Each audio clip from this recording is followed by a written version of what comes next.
India news 10 channel देख रहे सभी दर्शकों को पवन खत्री का प्यार भरा नमस्कार। खबर है बुलेटिन। आज आपको हनुमानगढ़ का बुलेटिन दिखा रहे हैं। डॉक्टर अंबेडकर नवयुग संघ हनुमानगढ़ ने बुधवार को हनुमानगढ़ पहुंचे। राजस्थान अनुसूचित जाति आयोग के अध्यक्ष खिलाड़ी लाल बेरवा का बाबा साहेब का चित्र भेंट कर जिला अध्यक्ष महावीर चोपड़ा व अध्यक्ष नारायण नायक के नेतृत्व में अभिनंदन किया। अभिनंदन के पश्चात स्थानीय सत्र की विभिन्न मांगों के निस्तारण का ज्ञापन सौंपा। ज्ञापन में मुख्य मांगों में अंबेडकर भवन हनुमानगढ़ का पटा पिछले 40-50 वर्षों से पेंडिंग चल रहा है। कल हनुमानगढ़ राजस्थान अनुसूचित जाति आयोग के अध्यक्ष श्रीमान बेरवा जी कल हनुमानगढ़ पधारे थे, जिनको लेकर हमने आज अंबेडकर नवयुग संघ की पूरी टीम ने, मैं नारायण नायक अंबेडकर नवयुग संघ अध्यक्ष द्वारा एक ज्ञापन दिया था।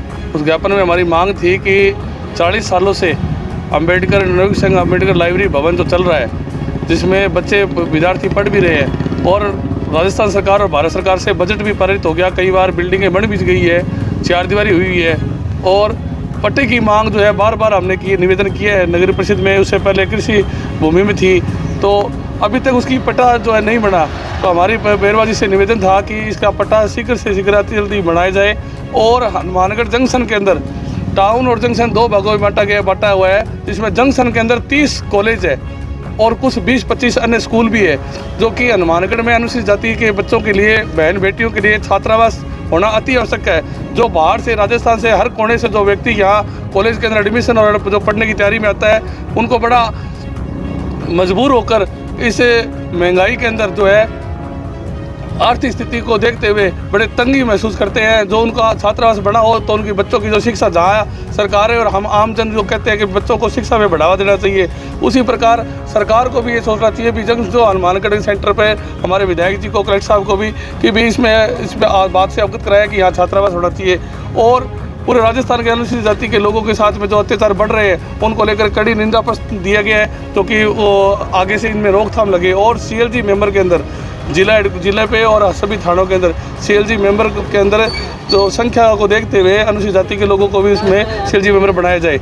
इन सभी मांगों को लेकर कल अंबेडकर की पूरी टीम सर्किट हाउस में बेरवा जी से मिले थे और उन्हें जल्द पट्टा बनाने की बात भी कही है। बिजली कटौती बंद करो, बंद करो, बंद करो। राज्य सरकार मुर्दाबाद, मुर्दाबाद, मुर्दाबाद। कैलाश सरकार मुर्दाबाद, मुर्दाबाद, मुर्दाबाद। हाँ जी सरपंच साहब, किस समस्या को लेकर आए थे? जो लगातार ग्रामीण क्षेत्र में LD कट के नाम पर बिजली की कटौती की जा रही है और नहरों में पानी पीने के लिए भी नहीं है और सिंचाई के लिए तो होने कहाँ से आएगा। और वो सिंचाई जो किसान थोड़ा रोनी करके ट्यूबवेलों से जो बिजाई का काम करना चाहता है, उसमें भी ट्यूबवेलों में जो 6 घंटे लाइट दी जा रही थी वो 2-3 घंटों में सिमट जाती है।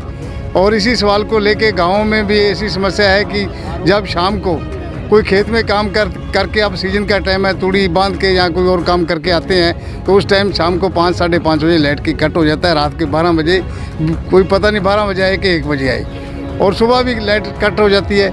इसी सवाल को लेकर आए थे हम, SC साहब को आज ज्ञापन देने के लिए आए थे कि इस कट को बंद किया जाए और लाइट पहले तरह 6 घंटे ट्यूबवेलों पर दी जाए और गाँव में सुचारू रूप से लाइट चलाई जाए, जो कि पीने के पानी की सप्लाई भी सही सुचारू रूप से हो सके। सरकार कह रही है कि रात को किसानों को लाइट दी जाएगी, इस पर क्या कहना है आपका? रात को लाइट दो, दिन में दो, मन तो पानी चाहिए, पानी दे दो, रात में दे दो, दिन में दे दो, पानी चाहिए मन तो पूरी लाइट दो। हाँ, मन पूरी लाइट रात ने तो बिल्कुल आवे ही कौन जी। अंधों को 2 आंखें की जरूरत है, हमारे को पानी चाहिए सिंचाई वास्ते। अब मन तो प्यासा मान ला रहे, रोज लाइट कटौती कर दिया जी, लो लाइट कटौती होगी, लाइट कटौती कोई स्वभाव तो हो हाँ बात है जी। राज्य सरकार का जी बिजली के ऊपर जो मेक है जी में छूट कर दी, लाइट ही कौन यहाँ से छूट की जरूरत कट पड़ी जी। बात तो सरकार माने एक अंधा बनाने ला रही है भी मेहता पे छूट कर दी, यूनिट फ्री कर दी। बिजली मान तो साफ पैसा भर जाएगा बिजली का, लेकिन माने बिजली चाहिए खेत में रोनी करना माने फ्री कौन चाहिए, माने तो हमारे पैसा ले लिया बन चाहिए, लेकिन हमारे अंदर में रोनी है बात टाइम ले होनी चाहिए जी। बिजाई को टाइम साफ निकल जाएगा फिर मैं क्या कराँगा जी। इन खातर माने जब तक बिजाई को टाइम है रेगुलर 6 घंटा लाइट दिया बिना कट गए जी। आई हमारी सरकार से मांग है जी, नहीं तो हमारा आंदोलन करना पड़ेगा जी। हमारे की खतर मरना पड़े तो मैं मरने के लिए तैयार है। वर्तमान में जो विद्युत ऊर्जा उत्पादन में कमी की वजह से जो पावर कट हमारा जिला या राज्य सरकार पूरे राज्य में लग रहे हैं, तो हमारे पास में सौर ऊर्जा बहुतायत में उपलब्ध है। तो हम सभी लोग अपने घरों की छत पे जो छोटे ट्यूबवेल्स हैं 7.5 हॉर्स पावर के, 10 हॉर्स पावर के, उन पे अगर हम सोलर प्लांट्स लगाना शुरू कर देंगे तो दिन के अंदर जो हमें सोलर की एनर्जी उपलब्ध होगी तो उतना ही हमारे कोयले की खपत कम होगी, ऊर्जा उत्पादन में हमारा कोयला कम खर्च होगा लेके, और वो ऊर्जा हमारे को रात्रि के समय मिल जाएगी उसमें। तो मेरी सभी आम उपभोक्ताओं से ये विनम्र अपील है कि वो सौर ऊर्जा के प्लांट अपनी सामर्थ्य के अनुसार से जितना जल्दी हो सके उसमें योगदान करें उसमें। और ये एक तरह से राष्ट्रीय योगदान भी है इसमें कि हमें ऊर्जा के क्षेत्र में जो उत्पादन कोयले का जो उत्पादन हमें मिल नहीं पा रहा, उसमें आयात करना पड़ रहा है उसमें, तो उसके अंदर काफ़ी कमी आएगी और देश एक नई तरक्की की राह पे चल पड़ेगा उसमें। और आम उपभोक्ताओं को अपने विद्युत विपत्र जो बिल मिलते हैं उसमें भी काफ़ी राहत महसूस करेंगे वो उसमें। तो पुनः मैं एक विनम्र निवेदन करता हूँ इसमें कि इसमें ग्रामीण उपभोक्ता, शहरी उपभोक्ता अपनी सामर्थ्य के अनुसार सौर ऊर्जा के प्लांट लगाने को प्राथमिकता देवें और अपने विद्युत बिलों में काफ़ी राहत प्रदान करेंगे उसमें लेकिन।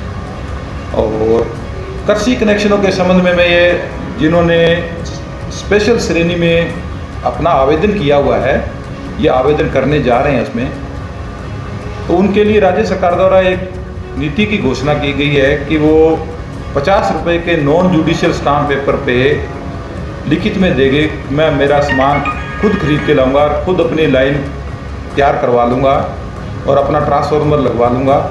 तो हम सिर्फ उनसे पूरे एस्टीमेट का 5% का सुपरविजन चार्जेज ही लेंगे उससे। और ट्रांसफार्मर को CTL जोधपुर से जो करवाना है उसके 7,000 रुपये की फीस संबंधित सहायक अभियंता कार्यालय में जमा होगी। और काश्तकार स्वयं अपने रुचि लेकर जितनी जल्दी अपनी लाइन और ट्रांसफार्मर ले लेगा उतनी जल्दी उसका विद्युत संबंध एग्रीकल्चर का बहाल हो जाएगा उसमें, और उसको कृषि के लिए सिंचाई सुविधा तुरंत उपलब्ध हो जाएगी उसमें। वर्तमान में हमारे पास सामान की उपलब्धता उतनी नहीं है जितनी हम लोगों ने पूर्व में जो डिमांड नोटिस जारी किए थे उनको भी कार्य करने में परेशानी आ रही है। उस परेशानी को देखते हुए राज्य सरकार ने ये निर्णय लिया है कि काश्तकार समय के स्तर पर कर ले, उसमें जो पैसा निगम को जमा कराता था उसी पैसे से सामान खरीद के वो अपना कृषि कनेक्शन की सुविधा को बहाल कर सकता है उसमें। उसका भी फायदा नहीं है ना, फायदा तो 5 लोगों से बात पूछा नहीं। आपको कहाँ नीचे बनाएगा जमीन में? नीचे क्यों? आपका शो काम है, हमारे नजर आपके पास आगे मैं आ रहा हूँ तो आप एसोसिएशन के अध्यक्ष हो, बात तो सांकेतिक रूप से 5 या 10 लोगों की, ये क्या तरीका है?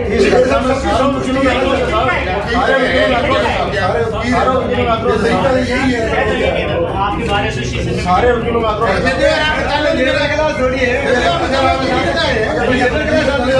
मैं तो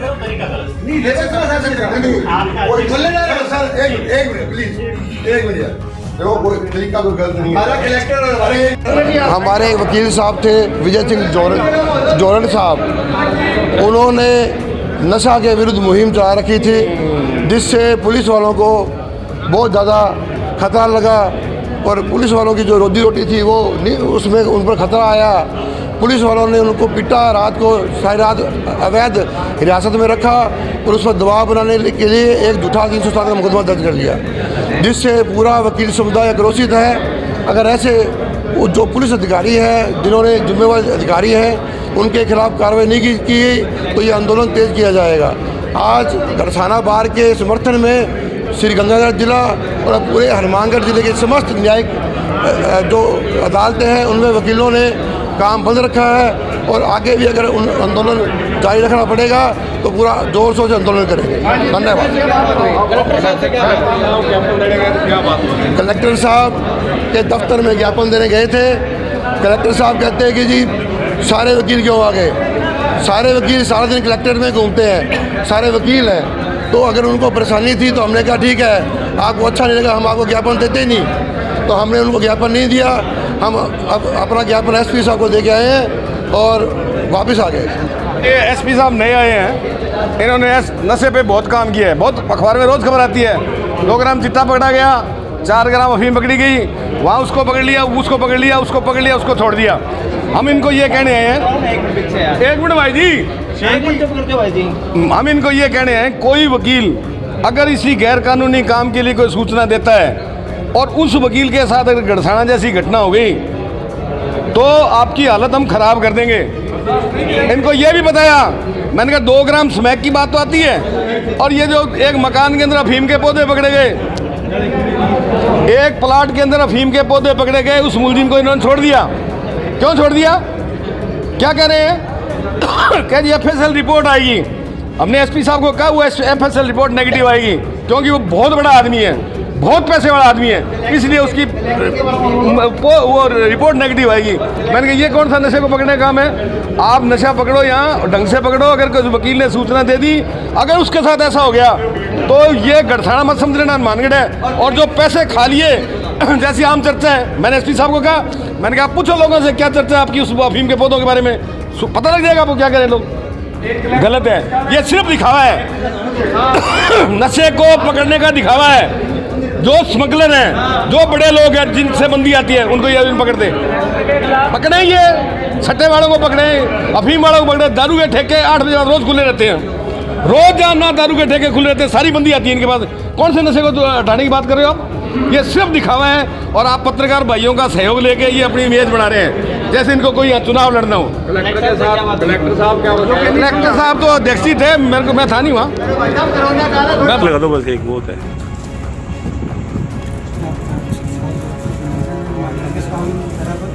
और जो सभी साथियों की हमारी मांग है, उसी में हमारी ये मांग भी जो सभी साथी पहले कह चुके हैं, आपके माध्यम से निवेदन है कि मुख्यमंत्री की तरफ से अगर इस पर कार्रवाई की जाए। ये आज हम हनुमानगढ़ में अभी मीटिंग करेंगे जिला कलेक्टर, एसपी और सभी लोगों से।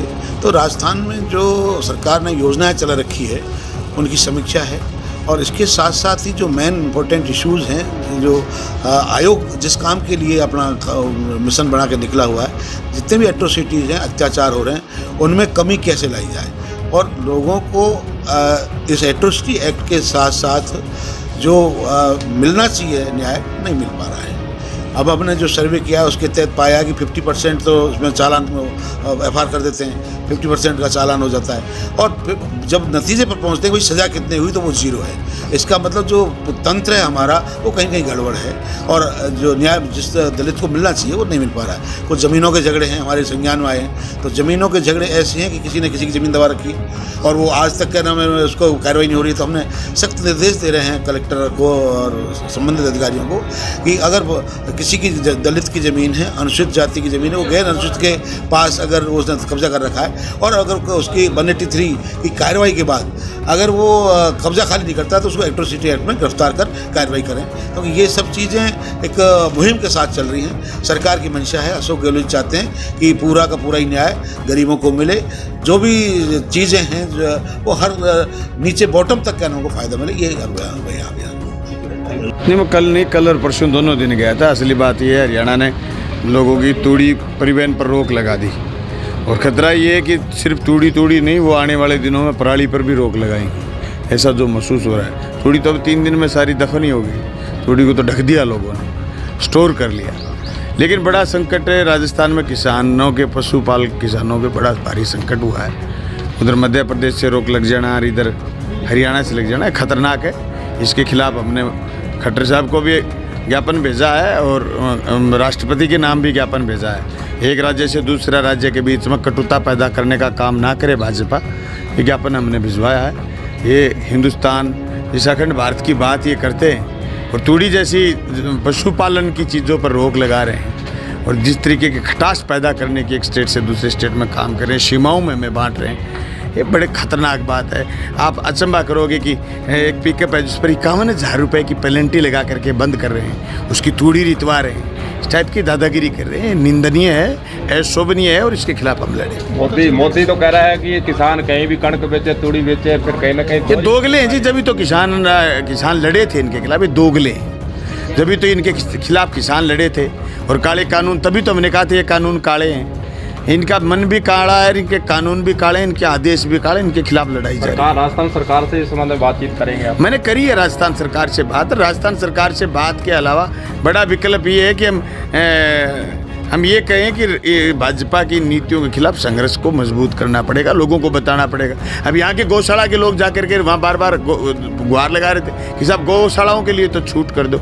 अरे मैं कहता हूँ पशुपालकों के लिए छूट नहीं, गौशाला को पशुपालक चला रहे हैं, खेत का किसान चला रहा है, ये भाजपा के लोग गौशाला थोड़ी चला रहे हैं। ये कर दिया गौशाला के खिलाफ फैसला। राजस्थान की गौशाला नहीं है क्या?